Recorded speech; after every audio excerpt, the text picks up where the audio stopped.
J'ai moi-même 2 enfants en bas âge qui sont à la garderie, évidemment, et quand j'ai vu ça, Rémi Villemur, que l'Ontario revoyait les exigences dans l'apprentissage à la garderie, je me suis dit, mais de quoi parle-t-on exactement? Peux-tu nous en dire un petit peu plus sur ce qui a été décidé aujourd'hui en Ontario? Oui, ben c'est... puis en passant, ça va commencer dès 2026. Là. Donc, on va introduire dans le curriculum des notions d'apprentissage qui se rapprochent beaucoup de l'école primaire. Donc, mathématiques, sciences, français, les divisions, à les la fractions. garderie? Oui. Donc, j'ai été vérifié à la source. Là, j'ai été sur le site des gouvernements en Ontario, puis c'est ça. Donc, c'est pas très précis, les exercices. Je pense que ça va être à la discrétion des employés des garderies, mais on veut se rapprocher de la première année puis du primaire. Finalement, on veut faire en sorte que les petits, quand ils arrivent au primaire, ils soient mieux outillés déjà.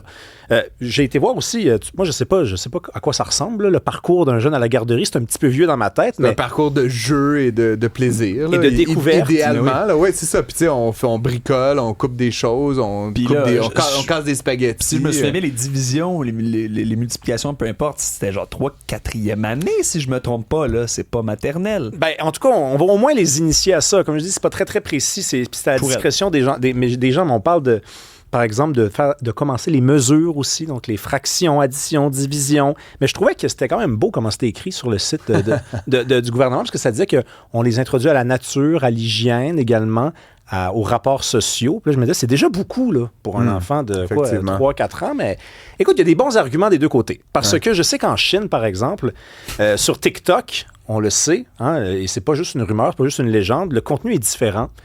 Pour les très, très, très, très, très jeunes, les tout petits, très différent que celui qu'on observe sur les algorithmes ici de TikTok.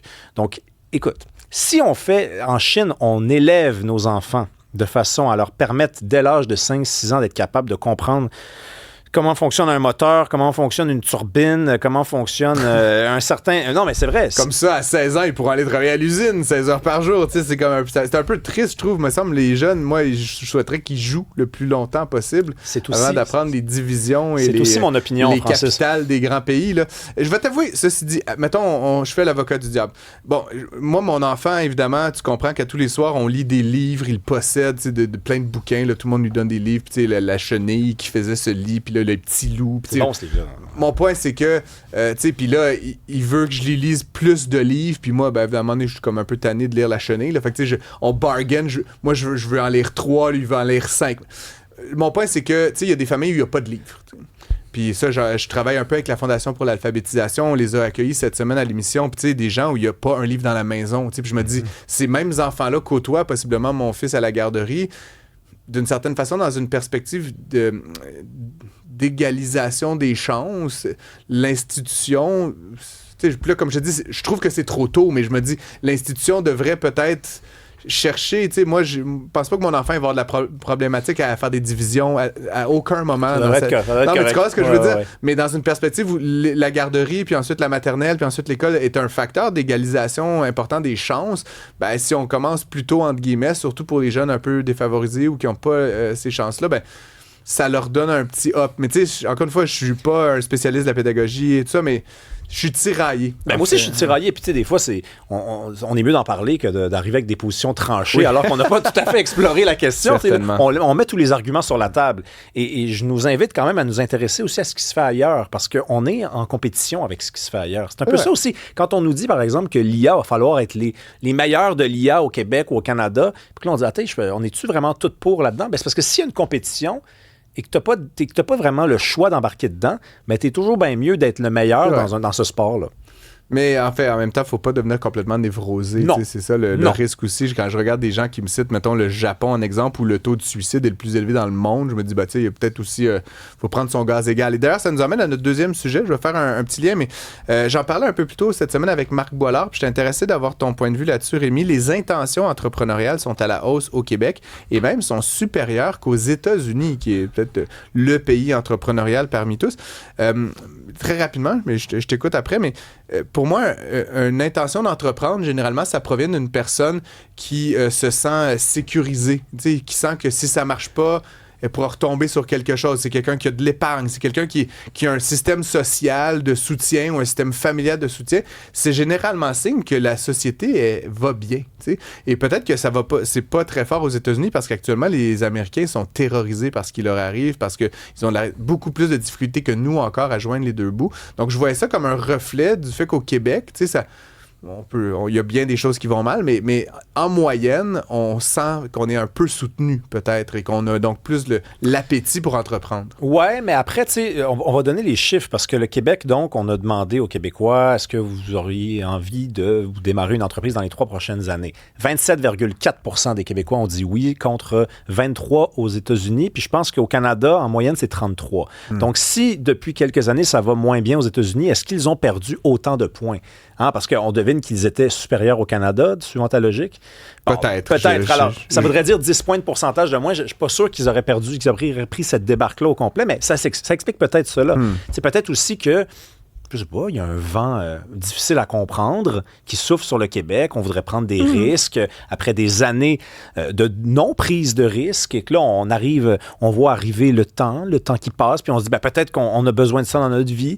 Moi, ça me rassure, en tout cas, de savoir ça, parce que le Québec part de loin, en passant. Oui, il part de très loin. Je rajouterais à ton interprétation quand même une certaine dimension historique. Je veux dire, les Québécois, il y a 60 ans, n'avaient quasiment pas le droit d'être des entrepreneurs, de posséder, tu sais, je ne vais pas faire de la théorie marxiste, là, mais tu sais, on n'avait pas les moyens de production, là, 60, là, on peut tirer la ligne où on veut, mais tu sais, ça a pris une génération, puis là, comme une autre, un peu génération qui est en train de se faire là, avec les plus jeunes, mais où finalement on s'est affranchi du clergé, des anglophones, etc., où on a devenu propriétaire de nos entreprises, on a entrepris, puis tu sais, entreprendre, là, c'est cute, là, partir sa petite business, mais c'est aussi ce qui emmène à des bombardiers, puis ce qui emmène à des CGI, puis finalement, c'est de la richesse de Québécois qui payent de l'impôt québécois, qui créent des fonds d'investissement québécois. Fait que tu sais, c'est comme ça que les nations, sur le long terme, là, s'enrichissent. Fait que je trouve qu'il y a quelque chose de très rassurant, moi, personnellement, dans cette statistique-là. Ben oui, puis tu sais, les Québécois, on sent eux. Ça a été tué pendant des années, mais on est quand même des coureurs des bois, là. Hein? Donc, on partait dans la forêt. On était des entrepreneurs déjà. Ben oui, on partait dans la forêt, puis on n'avait pas vraiment une idée claire de ce qui se passerait là-bas. On en voyait revenir. Il y en avait certains qui revenaient et qui disaient, vas-y pas, puis on y allait pareil. Puis on défrichait. Donc, il y a ça en nous. Ça a été, disons, mis sous silence pendant des années. Je pense que le rôle de l'État a quelque chose à voir là-dedans. L'État nous a placés dans un confort, peut-être un peu trop de confort. Ça existe, ce trop de confort. Hein? Quand tu es trop de confort, tu en prends moins des risques. On verra l'année prochaine. Regarde, là, c'est ça pour le moment. Si l'année prochaine, on se rend compte que, écoute, c'était peut-être pas, il n'y avait pas de tendance à la hausse, on révisera. Mais ça ne m'étonne pas, moi. Puis on part de loin. On a combien de PME au Québec? On parle de 300 000 à peu près? Des dizaines de milliers, je ne sais pas le chiffre. Oui, mais je pense que c'est 300 000. Puis on a 1 million de personnes qui sont comme incorporées. En tout cas, il y a 1 million d'entreprises incorporées. Dont moi. Dont toi, voilà. Donc toi, peut-être? Non, ça s'en vient. Ça s'en vient. On s'en reparlera. Donc, c'est bientôt les fêtes. Je te souhaite évidemment de passer un joyeux moment. Possèdes-tu une ceinture fléchée, toi? Non, je ne suis pas ce genre de gars-là. T'es pas rentré, non? T'es quand même un nationaliste, mais pas ce genre-là, peut-être. Un petit peu plus discret. Un peu plus discret. Voilà. Merci beaucoup, Rémi. Ça a été un plaisir de passer du temps avec toi. Puis tu reviens, toi, à l'antenne là, de 18 à 19h dans la nouvelle année. Donc, le 12 janvier. Religieusement, comme on l'a fait tout au long de l'automne. Merci beaucoup, Rémi. Merci, Francis.